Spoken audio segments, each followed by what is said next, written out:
Segera setelah ketibaan dan menerima informasi yang cukup dari keluarga, staf kami dari KBRI BER langsung melakukan koordinasi dengan beberapa pihak untuk melacak kemungkinan keberadaan saudara Eril, yakni pihak kepolisian, UGD di berbagai rumah sakit, serta hotel tempat menginap di tengah kota Bandung. KBRI berkoordinasi dengan polisi, mereka telah melakukan tindakan pencarian darurat sepanjang rute Renang dan area sekitarnya sekitar pukul 10 pagi waktu Swiss. Tim SAR yang berjumlah sekitar 20 orang terdiri dari unsur polisi medis dan pemadam kebakaran. Jadi memang ada khusus polisi sungai. Metode pencarian pagi ini lebih intensif, dengan search, menggunakan drone untuk menyisir sungai Are dan melakukan penyelaman. Sekali lagi tentu saja penyelaman terutama disesuaikan dengan situasi, sebab kalau karena bekas hujan misalnya atau bekas salju, karena danau dan sungai Are ini airnya adalah datang dari salju yang meleleh, sehingga kemudian relatif dingin suhunya.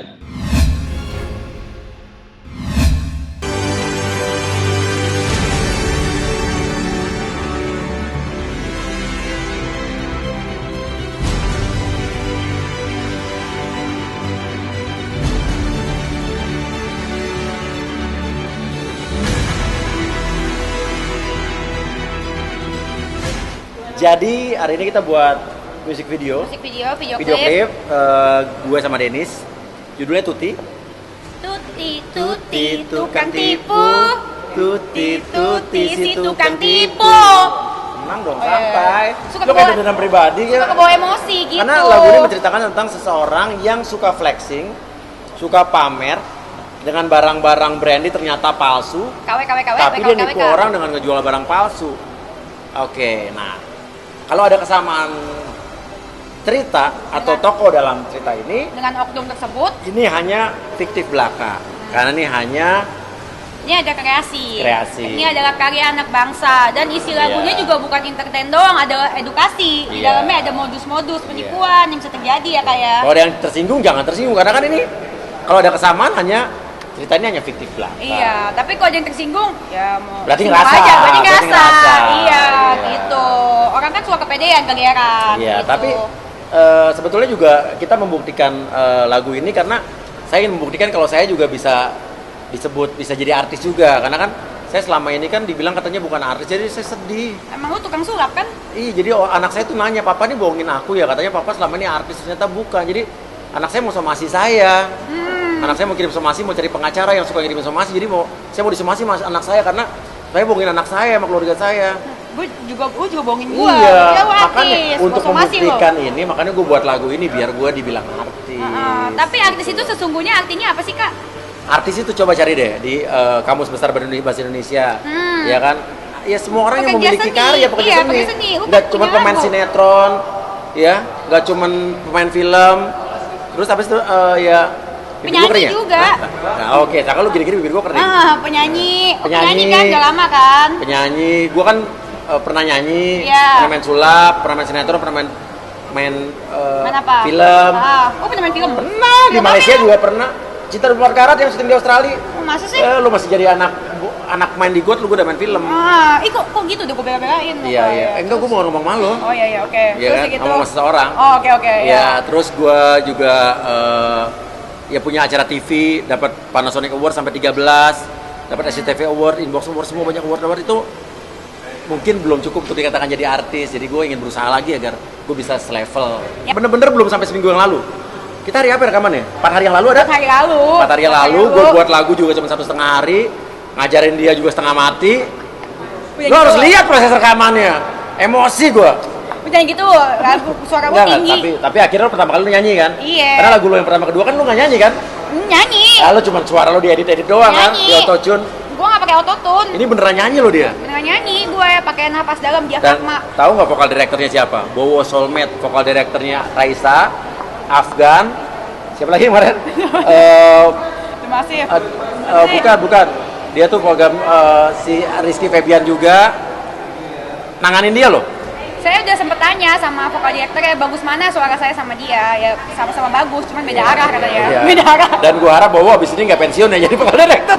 Iyalah, jadi karena gue juga kan bukan sekali doang kena tipu. Jadi ya gue ini pesannya tapi bukan cuma satu orang doang kan, tapi secara in general ini adalah buat pesannya seluruh, ini ada edukasinya bahwa kita jangan gampang percaya sama flexing orang yang kita kelihatannya dia wah kaya, wah dia apa, akhirnya kita percaya buat berbisnis sama dia, ternyata belum tentu dia tuh kaya beneran. Benar. Ternyata sekarang lagi model banyak orang yang sok tampil kaya, kan udah kejadian kan? Iya. Sebelumnya di kasus binary option, ya kan orang tertipu ternyata dia main trading, ternyata dia dibohongin. Bodong, gitu duitnya nggak balik. Dan ini juga kurang lebih sama, cuman bedanya Iya. bukan trading tapi jual beli barang. Jual beli mobil, jual beli tas palsu, palsu. gitu-gitu. Tapi pada dia sama. Ini sama. Mereka berusaha untuk tampil, untuk Flexing. membuat seolah-olah tampil mereka tuh kaya, sampai orang wow terlena gitu. Iya, padahal mobilnya pinjaman, terus sewaan kayak gitu. Tapi emang bener sih kalau lu nggak terlihat kaya, orang mana mau. Benar. Iya benar. Jadi ini pelajaran buat semua, hati-hati. Sebetulnya sih kalau dibilang tujuannya untuk edukasi ya, tapi untuk pertama kalau awalnya ya kita ya buat senang-senang aja. Daripada kita gini, Ya, kita udah bikin kesel, ditipu, dizolimin, disomasi, dimaki-maki. Ya gue daripada kita bawa kesel ya kan, dibawa kita Iya. jadi bete, Mendingan kita senang-senang dengan buat lagu kita ketawa-ketawa. Iya, udah gitu dihina-hina. Sebagai korban, menurut gue tuh pengacara nggak pantas ngehina-hina Kauya gitu. Harusnya dia sebagai pengacara yang benar, dia harusnya menjembatani korban dong, bukan somasi lu hina rambut lu gitu. Makanya kan daripada gue kesel, gue buat lagu. Iya. Walaupun lagunya akhirnya bikin orang ketawa, itu bukan maksud gue. Emang Ya, kita dia kan seniman. gini, gue kasih tahu. Gue tidak membalas hinaan terhadap gue dengan hinaan lagi. Gue balas dengan lagu, dan di dunia hip hop di Amerika ini namanya diss track, lagu buat ngediss orang. Dan di luar negeri nggak usah gitu, pejabat presiden juga ada di diss sama lagu, dan orang nggak boleh tersinggung. Bener nggak? Benar. Sesama penyanyi rap ini mereka saling ngediss, dan mereka nggak boleh marah. Cara ngebalasnya adalah harus kreatif, balas lagi dengan lagu ngediss. Mampu nggak lo buat lagu buat ngebalas kita? Buat lagu, jangan pakai keluar-keluar. Dia emang nggak bakal Iya. keluar, paling preskon aja. Jangan, ya nggak apa-apa, Preston juga mungkin karya kali Oh, kan. preskon tuh karya dia. Pakai lagu dong, Iya. bener ya? Biar keren. Iya. Biar positif.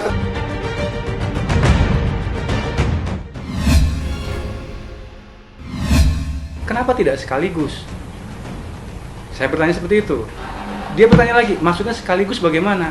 Saya jelaskan lagi, ya sekaligus aja, sekali kasih, putus. Selesai masalah.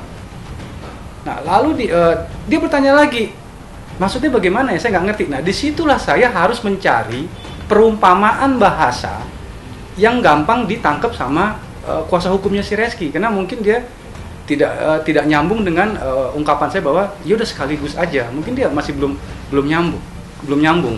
Akhirnya saya kasih perumpamaan. Oh, begini aja. Perumpamaan bahasa kasarnya, saya bilang gitu. Saya bilang, maaf ya, ini perumpamaan bahasa kasar, saya bilang kayak gitu. Ya kayak semacam ini aja, kayak semacam orang beli sesuatu, selesai, saya bilang kayak gitu. Lalu di situ nggak berhenti. Di situ dia jawab lagi kuasa hukumnya. Oh, kalau seperti itu tidak bisa, kita tidak bisa seperti itu. Oh, jadi bagaimana begitu? Tetap kita akan per bulan. Setelah dia bicara seperti itu, saya jawab lagi. Begini pertanyaan saya. Kalau seandainya tiap bulan, oke lah 3 bulan pertama lancar, 6 bulan pertama lancar. Nanti kalau sudah setahun atau 3 tahun terjadi permasalahan, itu bagaimana? Karena banyak, saya bilang gitu, yang suami istri sah saja, begitu mereka bercerai, banyak kok yang ribut. Si istri sama si suaminya itu setelah perceraian, kenapa? Karena si istri ini harus menagih-nagih masalah biaya bulanan itu tadi. Nah, itu saya bicara seperti itu. Lalu dijawab lagi sama kuasa hukumnya, oh tenang saja, tidak perlu khawatir, saya jaminannya. Begitu kata kuasa hukumnya.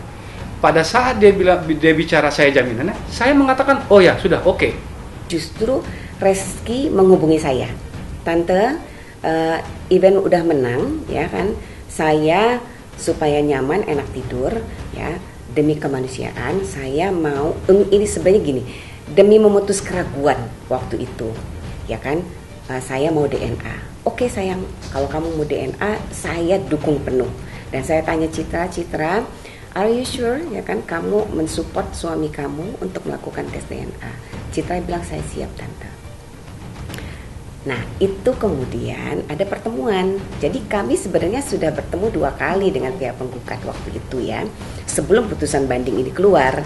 Jadi setelah kita menang ya, kita bertemu waktu itu di bulan Ramadan ya kalau nggak salah. Bahkan saya juga sudah bertemu dengan Naira gitu kan, tidak ada yang tahu ya, dan tidak perlu saya blow up di media. Saya sudah bertemu dengan Naira ya kan, kemudian saya sudah bertemu juga dengan penggugat. Jadi kalau statement dari kuasa hukum Reski mengatakan tidak terjadi kesepakatan karena Bu Weni tidak mau DNA, itu salah. Kita kembali lagi, syarat yang dia ajukan untuk ke kita itu kan berat di kitanya.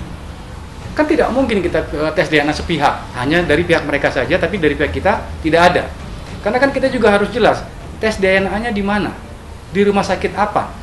Siapa nanti yang mendampingi si anak? Itu kan tidak ada, kita kan belum bicara ke situ. Dan yang kedua lagi, saya juga ingin bertanya, kenapa gugatan harus dicabut? Karena banyak sekali perkara gugatan berjalan, perdamaian terjadi. Kenapa saya tidak mau gugatan banding itu dicabut? Karena itu akan berdampak sama hasil tes DNA, baik kepada pihak Reski ataupun ke pihak saya. Seandainya tes DNA dijalankan, apapun hasilnya mau identik atau tidak identik, itu akan bisa mematahkan putusan pengadilan. Sebagai contoh, pada saat nanti putusan pengadilan tinggi itu bila dimenangkan lagi oleh Reski, tapi ternyata tes DNA-nya adalah identik, saya bisa mematahkan putusan pengadilan tinggi. Dengan apa? Dengan bukti DNA saya identik. Atau sebaliknya, kalau pihak pengadilan tinggi memenangkan saya, pihak Reski pun bisa mematahkan kemenangan saya dengan apa? Bukti DNA tadi yang tidak identik. Nah, sementara itu kalau kita mau terjadi perdamaian saja, jalan-jalan saja. Kalau tes DNA kan independen ya, mau di rumah sakit manapun tentu hasilnya sama ya. Jadi mau di rumah sakit A, rumah sakit B, itu tidak ada masalah. Tapi kita memang belum sampai pada tahap itu. Jadi belum sampai menyepakati tanggal kapan, di rumah sakit mana, karena kami belum dihubungi. Jadi permohonan kami untuk penawaran kami untuk melakukan DNA itu sampai hari ini belum ada kabar berita gitu.